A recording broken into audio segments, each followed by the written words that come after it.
Welcome to the Black Entrepreneur Experience podcast, inside the business, buzz, and brilliance of Black entrepreneurs. Here is your host, Dr. Frances Richards. Innovative Thinkers episode number 443. Innovative Thinkers. Thank you for joining us as we elevate the Black entrepreneur experience by interviewing CEOs, thought leaders, innovative thinkers, and Black entrepreneurs across the globe. I'm your host, Dr. Frances Richards. Be bold, be boundless, be Braven. These are the famous words of Google digital coach, founder, and CEO of Braven Agency. Welcome, Roberto Martinez. Thank you, Dr. Richards. Appreciate you for having me here today. You're welcome. I've given our audience such a brief bio. Why don't you fill in the gaps and share with our audience what you'd like them to know about you and your business? Well, I'd like them to know that I'm one of them. I'm an entrepreneur like them. I started off working in corporate America, realized that's not how I help my community. That's not how I empower my community of people of color who are trying to scale their companies, scale and grow their communities. And so I realized that I want to transition out and start my own company that focuses on empowering entrepreneurs who want to understand how to grow their company from 0 to 1. And we do that through digital marketing and operations. I started the agency back in 2016, and then I started working for Google back in 2017. So right after that, and it's just been an amazing rocket ride since. I've worked with the city, county, with different universities, with different companies, everywhere from Meta to Google to Instagram. We're working right now to partner with TikTok. Next month, I will start working with Amazon. And it's all around how do we help our Black and Latino entrepreneurs leverage digital marketing tools and services to grow their business. Talk about your day quit. Tell us the backstory. I started off, I think a lot of us in the diverse business community want to help our community. We see the struggles that our community faces. And so we think government is the route or elected positions are the route. So I went to school locally, and I'm from Los Angeles at UCLA. And I started working for the government. And I thought, this is the way I help my community, by working with the government. And not that it was a bad idea, but you become disillusioned how much impact you can actually have. And then after working with the government, I transitioned over and I started working in pharmaceuticals. And then I started working as a consultant for different tech companies back in Los Angeles. And I was making these companies a lot of money. So you start realizing your skill set and your capabilities, and you start realizing, wow, this particular tech company does not need me. I am a cog in that wheel, and I am making them millions of dollars. And there's a lack of appreciation for my community. And I have some amazing peer mentors that always told me, lift where you stand. You don't have to change the world. You could change your community. So I took a look at the work that I was doing, and I took the jump. I took the leap. The reason my company is called Braven Agency is because I believe entrepreneurs are very brave. So it's brave entrepreneurs. We mix those two words together. And you guys are very brave, and you guys are taking on the risk. And you're saying, I believe in my mission in life to help out, because you guys are providing solutions to problems that everyone faces in their daily life. And you guys are building community by empowering the community, by providing jobs. And so that really inspired me. My mom was an entrepreneur. My aunts are entrepreneurs. And I said, how do I help them, the folks who are maybe don't understand digital marketing, digital technology as well as I do, but I could bring them the tools to help them grow and scale their business. So I took that leap. It was a hard leap because every consultant will tell you, you spend $1 with your business community, you get paid $100. You spend $1 with the tech community or the corporate Fortune 500 community, you get $1,000. But I believed in my mission, and I decided to go ahead and jump in. And God is great. God has blessed, and we continue to serve our community. You've talked about the rewards and also the risk in entrepreneurship. Roberto, talk about your worst moment in business and what was your takeaway? I don't believe there's a worst moment. It's just a situation. So it's really hard. It's a paradigm shift where you see every difficulty as an opportunity. Obviously, COVID is the biggest difficulty, in everyone who has created a company has known how much that has drastically affected folks. It has drastically changed how we do business. Everyone pushed themselves to get through this difficult time. So that must be, from my standpoint, one of the most difficult opportunities. We had to scale down the company. We had to offboard. I call it offboarding as a euphemism for laying off, which is really what it was.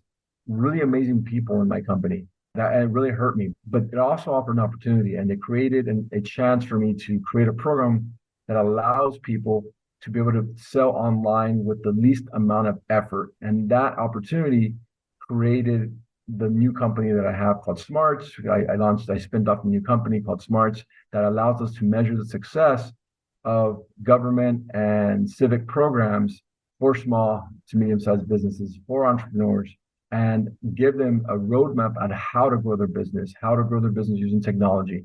And so every threat has an opportunity. And so that's one of the situations that I've experienced. Obviously, there's always as an entrepreneur, you always wake up and you have to kind of face, that's why you're brave. You're facing these new challenges. And, we're going through one right now with my company where we're restructuring the way we work our business. We started finding different talent from across the country, across the world, to make sure we're as competitive as possible so we can continue to serve our key demographic, which is the diverse African American, Latino, women-owned, LGBTQ-owned business, because those are our stakeholders. Those are the people that we want to serve. Fill in the blank. Thank you, pandemic, because. You made me resilient. I like that. There are so many brands and businesses that are dominating. Talk about a brand or business that's dominating that you admire and why. It's going to sound cliche, and I'm going to sound like a token, a corporate token mouthpiece, but I do believe in the work that Google continues to do in our community of color. I do believe they invested in the community. They did not divest from the community. I do believe that there was a lot of cutbacks as every tech company goes through, and they decided to continue to support the program that I am a part of, which is called Grow with Google.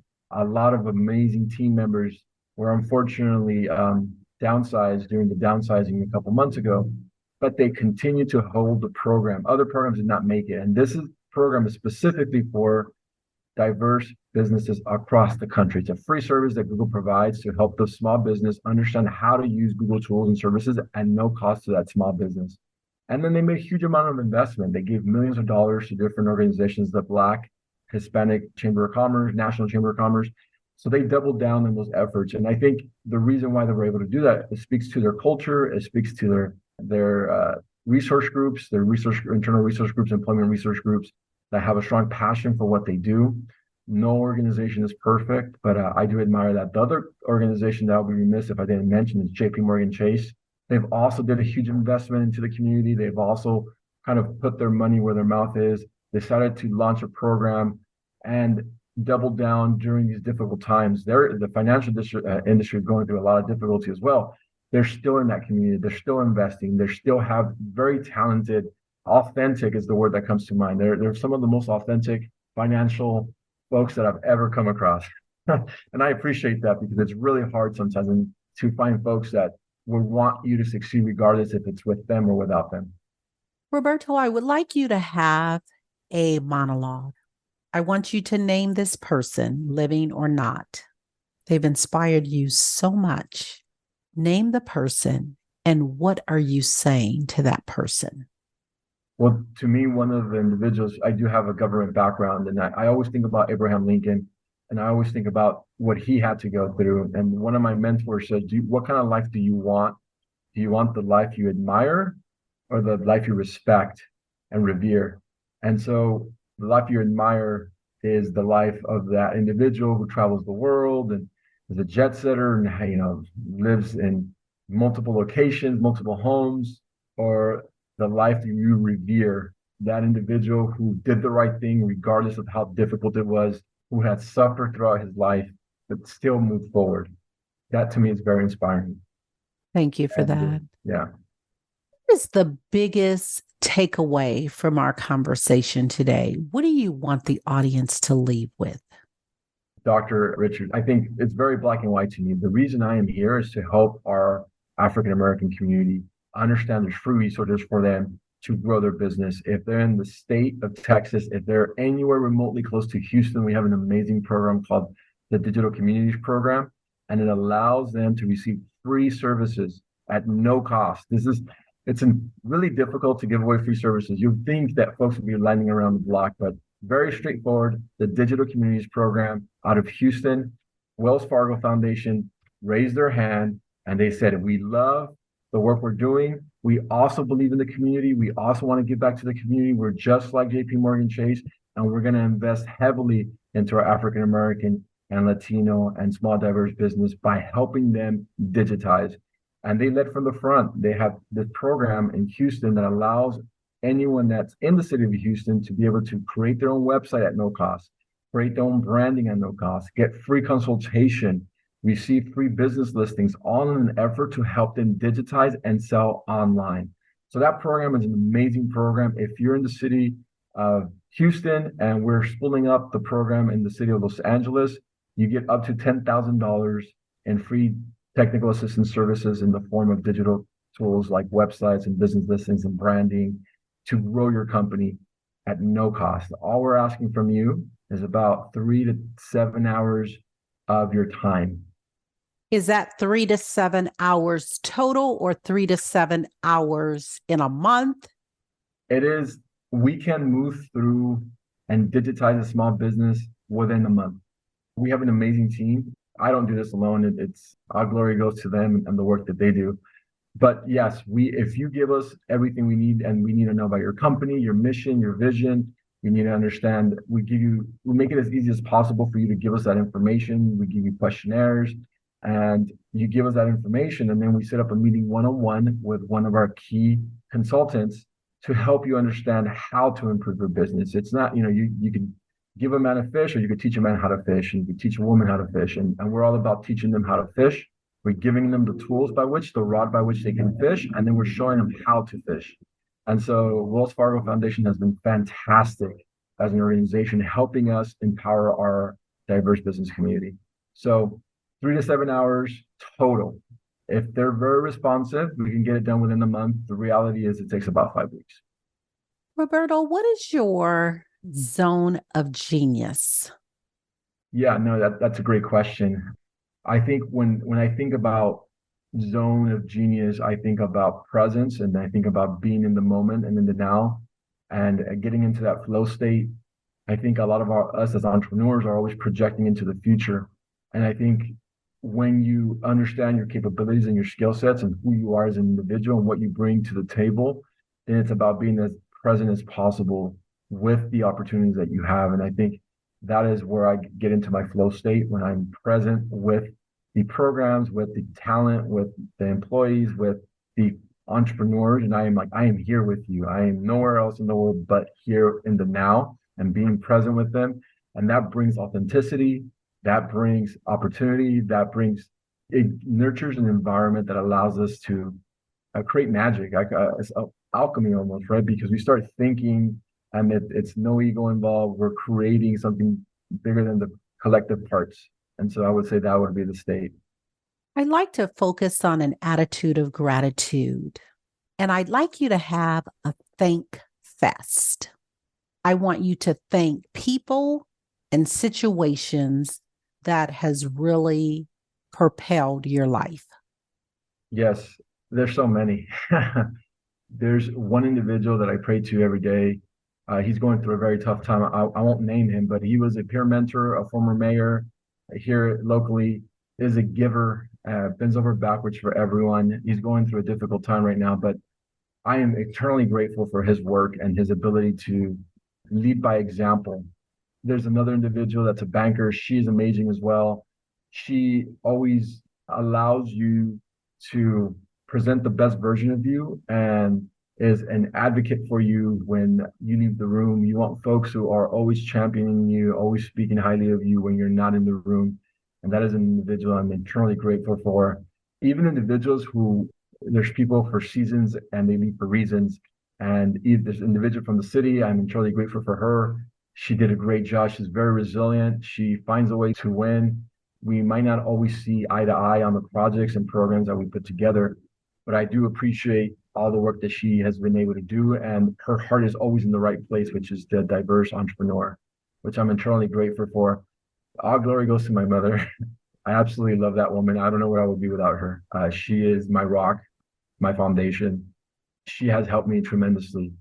I am eternally grateful for her and guiding me through difficult times. And my God, I'm very blessed to live in faith and to be in faith. And every day above ground is better than one below it. And no matter how difficult it gets, no matter how hard it gets, knowing that I'm here for a reason, it's great to make money, but it's higher calling than that. That's something that I pray every day too, and I'm very grateful for.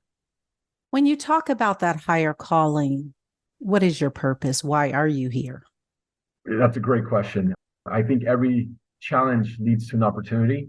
7 years ago, 8 years ago, 9 years ago, I was going through a difficult time, which is why I created the company. One of my best friends had just passed away. Literally, the guy I grew up with, we traveled the world together, and he passed away. And that was a coming to Jesus moment for me, where I kind of took a reflection. It doesn't matter how much money I make. What is your calling? Why are you in this world?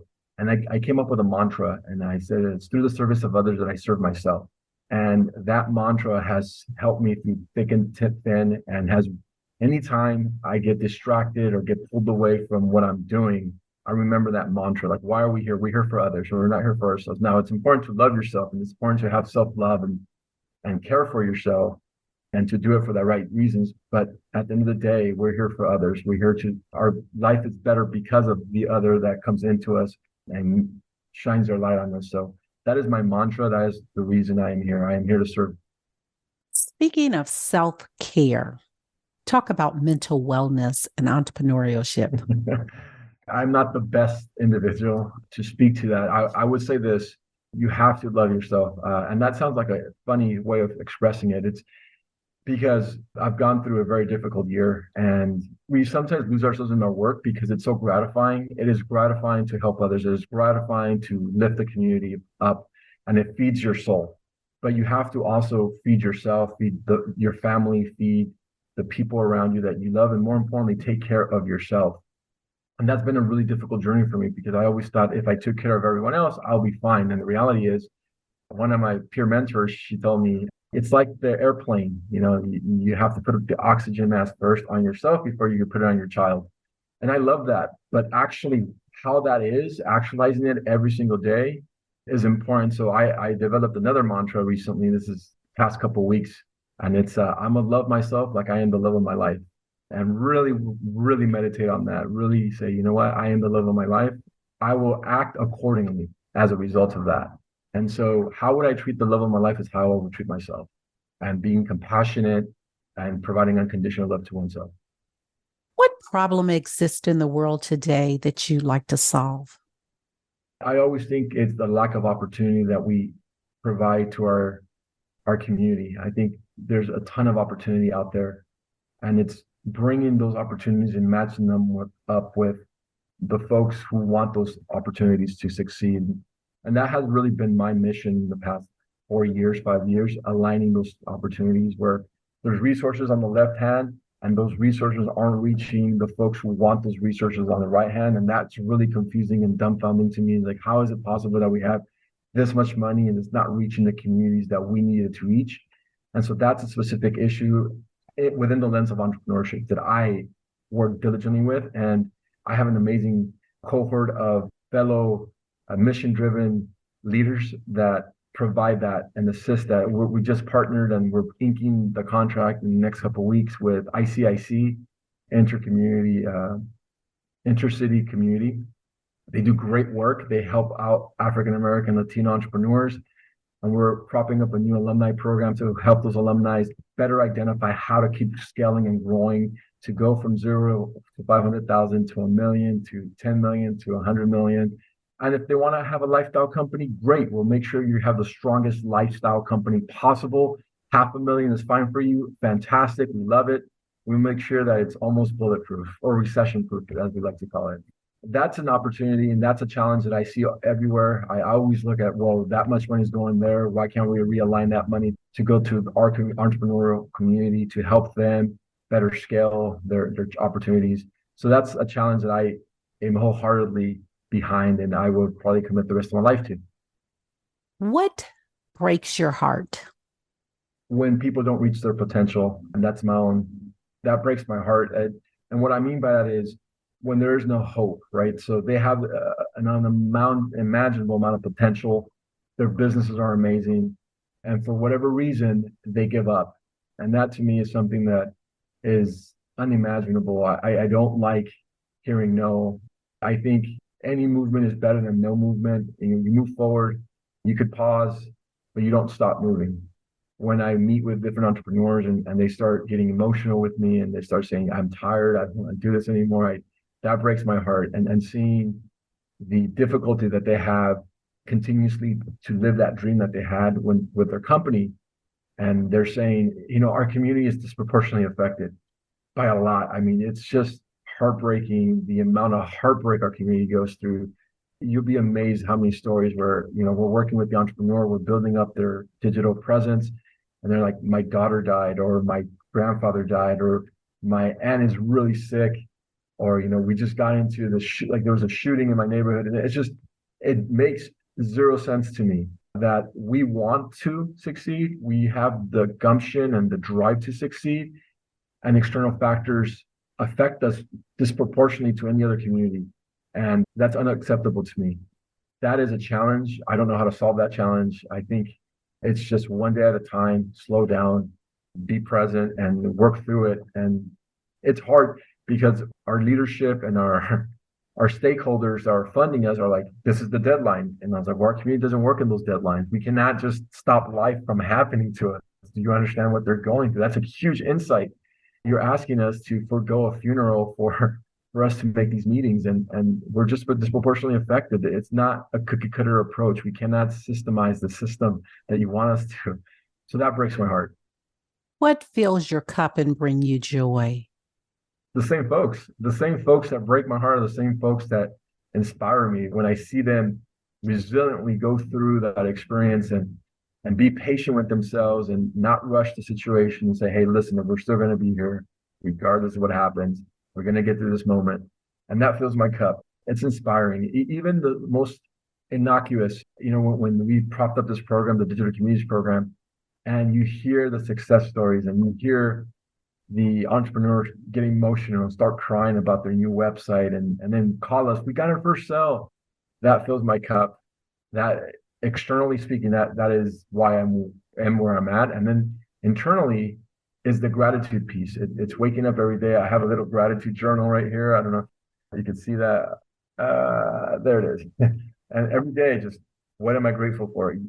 You have to align your values consistently and make sure you're present with your gratitude and why and what is enough. You could have all the riches in the world and you could be miserable. And I tell that to the entrepreneur all the time. Listen, you should be doing this. Great to make money. We get it. You should do it to make money. You should do it to be successful, but make sure you're taking care of yourself and grateful for what this experience is and being here in the now. And it's really hard. Life is difficult. As I was mentioning, one of my close friends is going through a very difficult time. Another one of my friends passed away recently. My dad was in the hospital. It's just, we can always fall into this rabbit hole of woe was me, but we have to also balance that out with God and the gratefulness of being here. And I want to pause, Roberto, and say, I see you, I hear you, my sincere sympathy for your loss.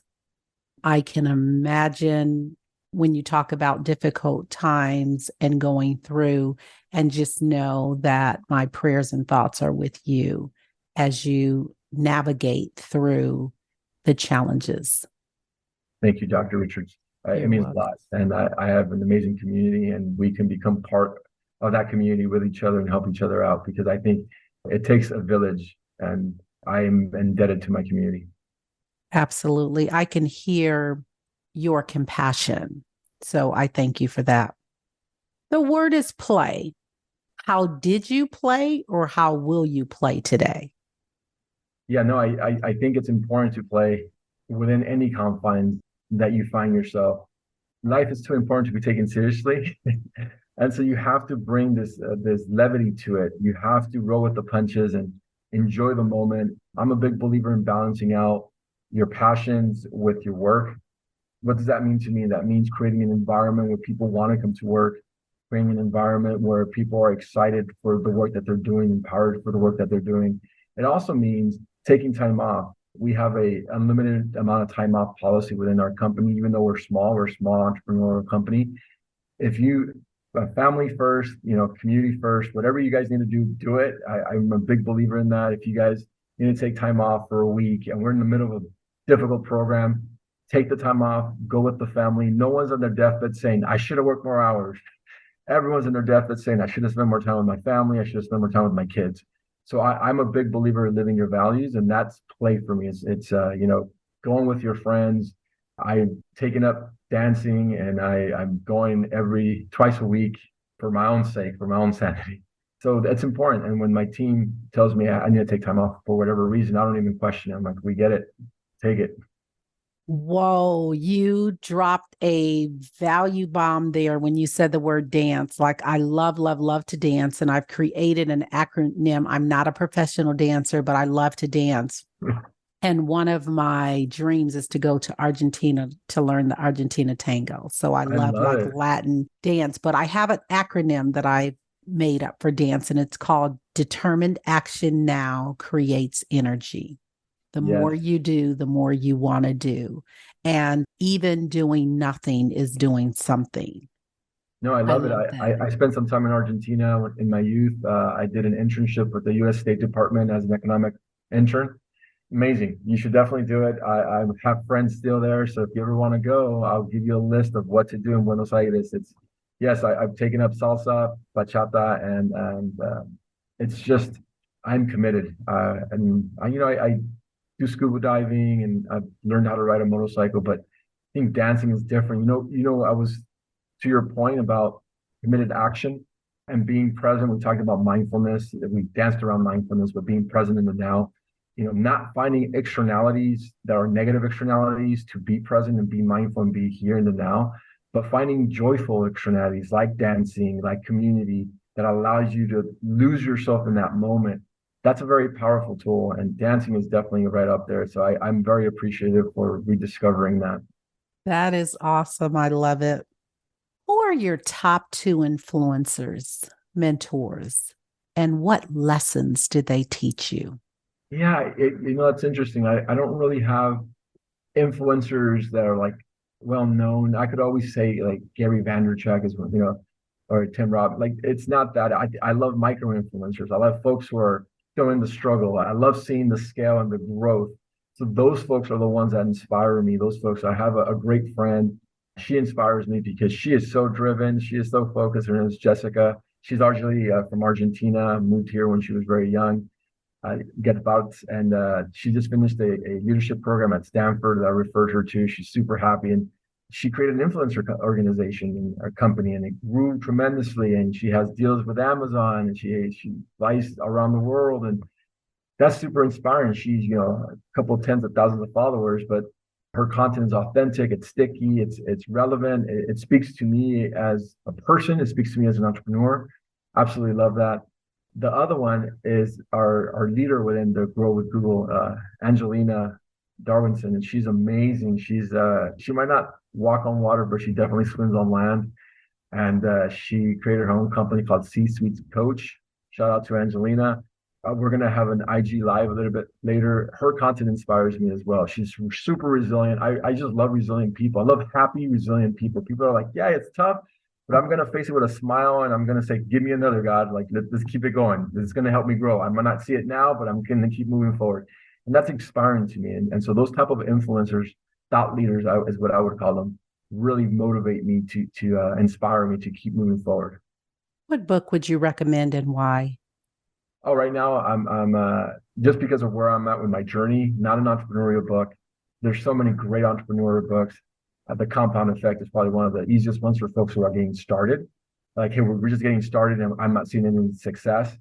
Read The Compound Effect. That's going to give you motivation because you're not seeing yourself priming the pump just yet. And when you're starting, that's the big thing. Like, I'm putting all these hours and nothing's coming out and nothing's coming out. I think The Compound Effect does a great job. But right now, because I am going through a difficult personal journey in my life, I picked up The Power of Now by Eckhart Tolle. Oprah Winfrey put me up on him. And one of my great friends, Myra, she also said, you got to read this guy for you to be more mindful and present. And so I'm reading that because of my personal journey right now. And that's been very helpful. So for the entrepreneur who's just getting started, The Compound Effect. For those of us who are trying to be more mindful and present, The Power of Now. Thank you for that. What is your top priority for the next week? Yeah, to take care of my team. We have some amazing opportunities coming up. Like I just mentioned, ICIC. And for those of us who don't know, just put ICIC into the Google search engine, apply to that program. You won't regret it. I did it 6 years ago. It's helped me scale my company, helps me grow my company. The alumni network is phenomenal. So do that program if you haven't done so. It's a really great program. Bringing in more opportunities for my team members. That's my number one priority professionally. I want to end this month strong. I want to. There's a lot of work to be done within certain work we're doing with the city. I want to leave that in a good place, regardless of where it goes. But I definitely want to get the foundation and the roadmap going, the runway, if you will, for the next 6 months, solidified in the next week. And then personally, I think I want to take some time for myself to keep being in the moment, keep being in the now, and keep being grateful and putting that energy out there.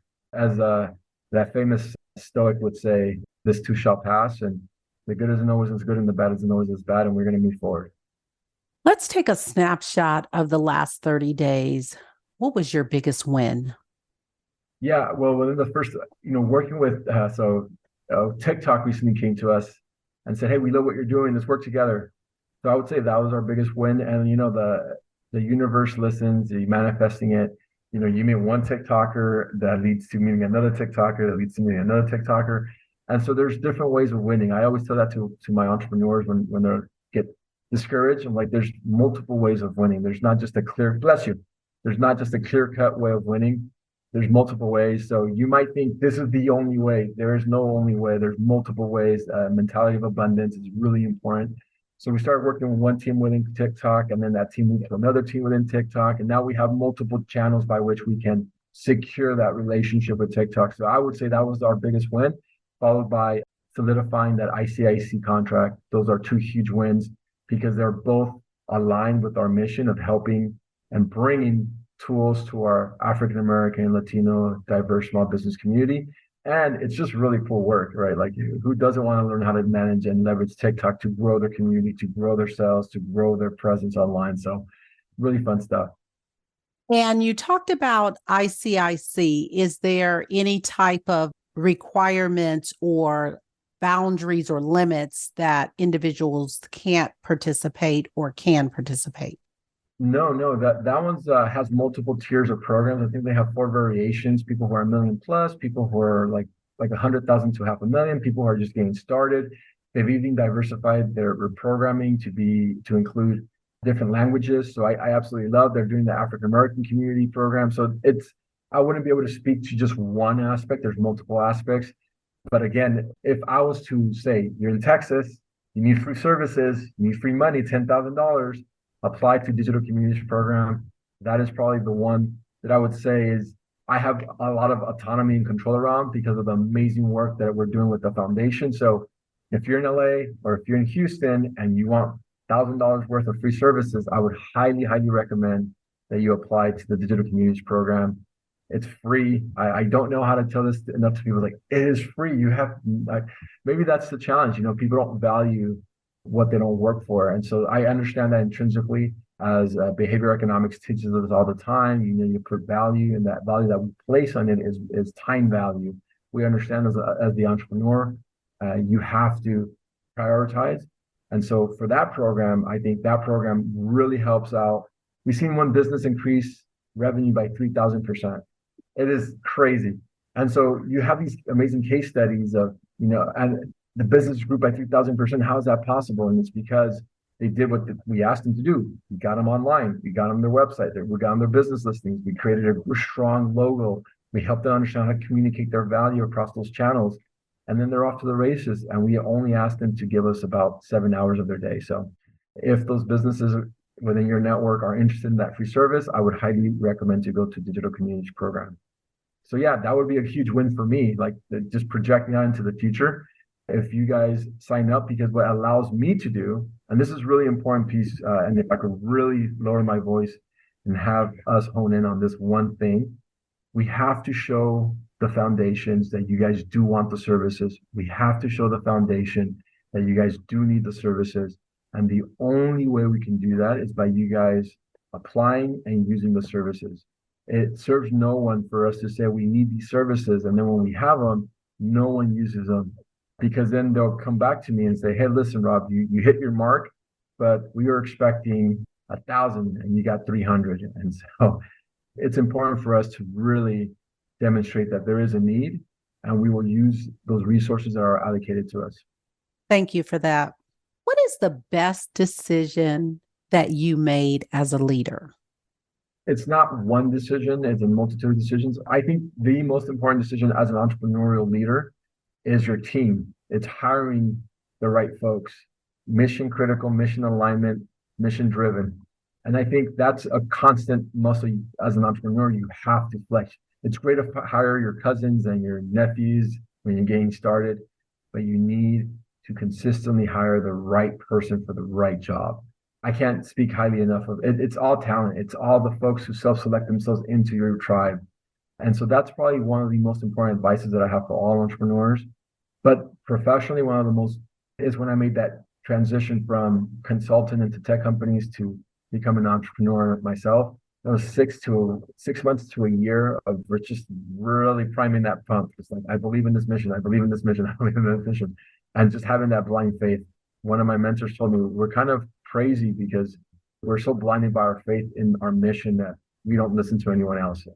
We just believe in this is what it is. This is what's going to happen. So don't lose faith if you're going through it. Believe in your mission. And I think you'll be rewarded on the other end.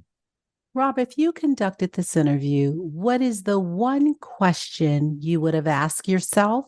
I want you to ask the question and answer it. Yes. The one question I would have asked myself is starting with why this, why now, why? And I think that's a really important question because it aligns your external and your internal and what kind of person you are. We kind of touched on this, but it's important for everyone to start their day with why am I here? Why am I doing this? Why am I getting out of bed? That why can change, but it should be your North Star. And we talked about my family, we talked about my community, we talked about your family, your passions, and you're consistently aligning that and having that. I believe in mantras. I believe in self-talk. So understanding that why and living that why as best you can and having hope for the future is probably the best answer I have to my why, which is in the service of my higher source. And so my why is God. Yeah. We've come to the part of our interview. It's called Fun Facts Lightning Round. I'm going to give you a series of questions, and I'd like you to give me very quick answers. Yes. If there's something you desire not to answer, feel free to say pass. Are you ready for the Fun Facts Lightning Round? Good. Your favorite color? Blue. Navy blue. Your favorite holiday? Thanksgiving. Your ideal car? The one that gets me to point A to point B. Your first job?